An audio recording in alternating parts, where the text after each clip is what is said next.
സംസ്ഥാനത്ത് താപനില ഉയരുമെന്ന് കാലാവസ്ഥാ നിരീക്ഷണ കേന്ദ്രത്തിന്റെ മുന്നറിയിപ്പ്. പാലക്കാട് താപനില 40 ഡിഗ്രി സെൽഷ്യസ് വരെയും കൊല്ലത്ത് 38 ഡിഗ്രി സെൽഷ്യസ് വരെയും ഉയരും. ടി എസ് ഹരികൃഷ്ണ ചേരുന്നുണ്ട്. ഹരി, ചുട്ടുപൊള്ളുമെന്നർത്ഥം, മറ്റ് ഒരു നിവൃത്തിയുമില്ല. രാവിലെ 11 മുതൽ 3 മണി വരെ ചൂടിന്റെ തീവ്രത, അതിനുശേഷവും ഇങ്ങനെ നീണ്ടുകൊണ്ടേയിരിക്കുന്നു. വരും ദിവസങ്ങളിൽ കേരളം എത്രത്തോളം തിളച്ച് മറിയുമെന്നാണ് കാലാവസ്ഥാ നിരീക്ഷണ കേന്ദ്രത്തിന്റെ മുന്നറിയിപ്പ്. പ്രധാനപ്പെട്ട ചൂട് കൂടുതലുള്ള കേന്ദ്രങ്ങളിലൊക്കെ എത്ര ഡിഗ്രി സെൽഷ്യസ് വരെ ഉയരാം ഹരി?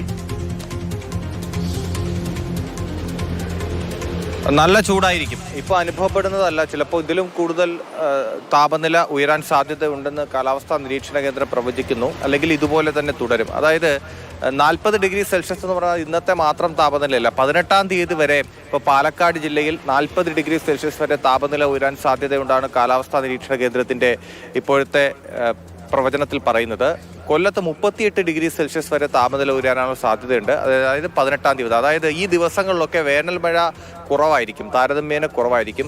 കഴിഞ്ഞ 2-3 ദിവസമായി വേനൽ മഴ വളരെ ശക്തി കുറഞ്ഞാണ്, പലയിടത്തും ലഭിക്കുന്നില്ല. മലയോര മേഖലയിൽ ചില ഒറ്റപ്പെട്ട സ്ഥലങ്ങളിൽ മാത്രം നേരിയ മഴ പെയ്യുന്നു എന്നതൊഴിച്ചാൽ വലിയ മഴ, ശക്തമായ മഴയൊന്നും പെയ്യുന്നുണ്ടായിരുന്നില്ല. ഒരാഴ്ച മുമ്പൊക്കെ അത്യാവശ്യം നല്ല മഴ നമുക്ക് ലഭിക്കുമായിരുന്നു. പക്ഷേ ഇനിയുള്ള 18-ാം തീയതി വരെയുള്ള ദിവസങ്ങളിൽ താരതമ്യേന ദുർബലമായ മഴയായിരിക്കും, വേനൽ മഴയായിരിക്കും ലഭിക്കുക. അതും മലയോര മേഖലയിൽ മാത്രം നേരിയ മഴയ്ക്കുള്ള സാധ്യതയാണ് കാലാവസ്ഥാ നിരീക്ഷണ കേന്ദ്രം കാണുന്നത്. എന്തായാലും വരും ദിവസങ്ങളിലും ഈ ചൂടുമായി ബന്ധപ്പെട്ട് നൽകിയിരിക്കുന്ന മുന്നറിയിപ്പുകൾ കൃത്യമായി പൊതുജനങ്ങൾ പാലിക്കണമെന്ന് ദുരന്ത നിവാരണ അതോറിറ്റി അടക്കം നിർദ്ദേശം നൽകിയിട്ടുണ്ട്. രാവിലെ 10 മണി മുതൽ ഉച്ചയ്ക്ക് ശേഷം 3 മണി വരെയുള്ള സമയത്ത് നേരിട്ട് സൂര്യപ്രകാശം ഏൽക്കുന്നത് ഒഴിവാക്കണം, ദാഹിച്ചില്ലെങ്കിലും വെള്ളം കുടിക്കണം എന്നുള്ള നിർദ്ദേശങ്ങൾ നിരവധി ദുരന്ത നിവാരണ അതോറിറ്റി തന്നെ നൽകിയിട്ടുണ്ട്. അത് പൊതുജനങ്ങൾ ജാഗ്രത പാലിക്കണമെന്നുള്ളതാണ് നിർദ്ദേശം. ടി എസ് ഹരികൃഷ്ണനാണ് വിവരങ്ങൾ നൽകിയത്.